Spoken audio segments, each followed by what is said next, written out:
Hey, what's up, people? Piz out here, and my month-long October Halloween-A-thon continues with my review of Halloween H20. It's been 20 years since the events of the original Halloween, and Laurie Strode, yes, Laurie Strode, is still haunted and traumatized by those events.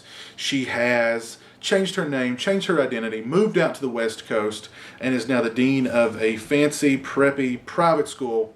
But as we all know, you can run, but you can never hide from evil, as Michael Myers soon discovers the location of his long-lost sister and the fact that she has given birth to a son named John, and Michael wants a piece of him too. So school is out, and bloodshed and carnage is in.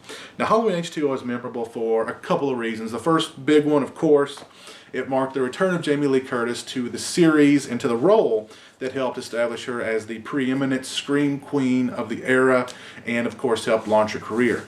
Now, whether she did this out of any love or adoration for the series or for the fans or just out of love and adoration for money is a totally different question.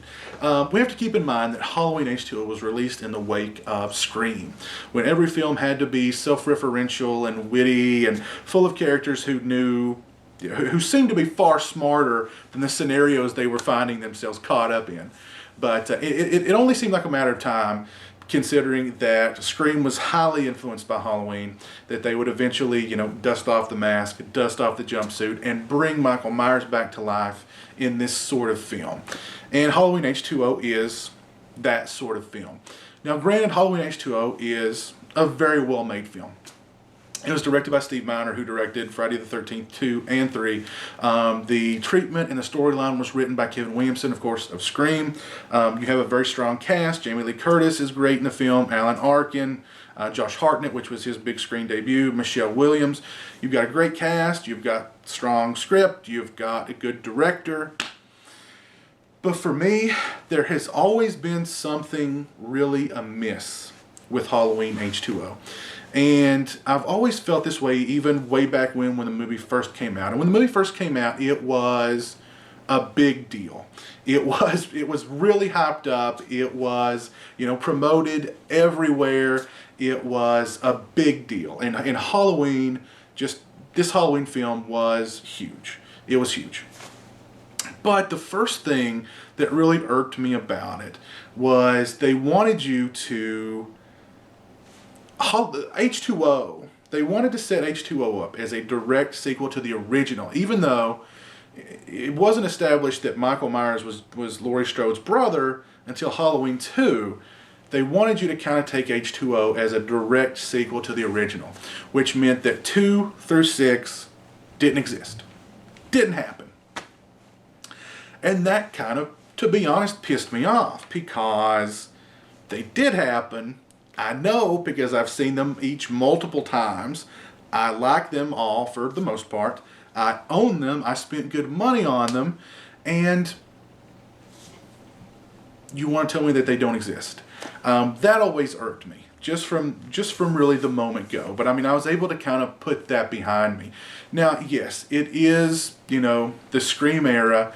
So it seemed like a much tamer version of Michael Myers and a much tamer sort of Halloween. It was very glossy. It was very big budget. It was very hip and witty and all those things that, movies of that era were. I mean, they even threw in, LL Cool J's in there because, ladies love Cool J. So the ladies will come to the film. The kids who think LL Cool J is cool just, as a musician or a rapper, they're going to bring them to the film. There's always just been something amiss to me about Halloween H20. Something is missing, something that I can't quite put my finger on. I'm not sure if it's the absence of Donald Pleasance, of Dr. Loomis in the film. Of course, Donald Pleasance passed away shortly after the completion of Halloween 6. I'm not sure if that is the gaping hole that I feel is in this film. I'm not sure if that can be attributed to it. Just the aspects of, like I said, the witty, self-referential, hip elements that had to be added to the film. I don't think the film is aged very well. I watched it again just the other day, and I don't think it's aged very well at all. I think it's a solid movie. I think it's a very well made movie. Like I said, for me personally, and I've always felt this way, even way back when I first saw it, there's just something missing about it. It doesn't really feel like a Halloween film to me. So I don't know. It's hard for me to sit down and actually critique H2O and to, you know, bring it, especially considering the fact that I've seen very recently all the other Halloween films up to this point. It doesn't fit. It doesn't fit. Something is amiss here, and I can't quite put my finger on what. So I'd love to hear some feedback from you guys. What do you think about Halloween H2O? Are you in the same boat as me? Do you just feel like something's missing from this film? And if so, what? Or I mean, do you love it? Do you think it's, you know, a perfect counterpiece to the original Halloween, a perfect direct sequel to the original Halloween? Does it piss you off that, you know, you're supposed to just kind of erase your memory and forget that 2 through 6 ever existed? I don't know. You know, for me personally, Halloween H2O is one that I reach for probably, well, I certainly don't reach for it very often, put it that way. I have the urge to watch Halloween H2O very seldom. And again, I mean, it's odd. I think it's, like I said, I think it's a well-made film. I think the cast is strong. I think the script is strong. I don't know. I'm not feeling it. I'm just not feeling it, to be honest. So, yeah, let me know what you guys think of Halloween H2O. If you feel the same way I do, or if not, please explain below. But yeah, that's sort of my thoughts on Halloween H2O. Not so much a review, because it's a hard film for me to critique, because I just feel like there's just something missing.